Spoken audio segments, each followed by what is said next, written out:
আগেই ইঙ্গিত মিলেছিল সাফ অনূর্ধ্ব-20 ফুটবলে বাংলাদেশ দলে প্রবাসী ফুটবলারদের দেখা যাবে। সোমবার ২রা ফেব্রুয়ারি বাংলাদেশ ফুটবল ফেডারেশন বা বাফুফে থেকে আনুষ্ঠানিক ঘোষণা এসেছে।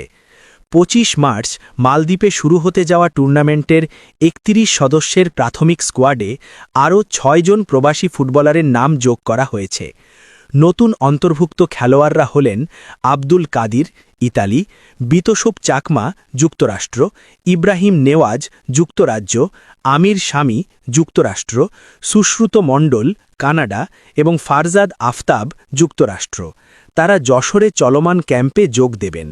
ড্র অনুযায়ী টুর্নামেন্টের বি গ্রুপে রয়েছে ভারত, পাকিস্তান এবং বাংলাদেশ। অন্যদিকে এ গ্রুপে স্বাগতিক মালদ্বীপের সঙ্গে রয়েছে নেপাল, ভুটান এবং শ্রীলঙ্কা। গ্রুপ পর্বের লড়াই শেষে ২ গ্রুপের শীর্ষ ২ দল সেমিফাইনালে পৌঁছবে। ফাইনাল হবে ৩০ এপ্রিল। ২০২২ সালে সাফের প্রথম আসরে ভারত শিরোপা জিতেছিল, তবে ২০২৪ সালে দাপুটে খেলে বাংলাদেশ চ্যাম্পিয়ন হয়েছিল।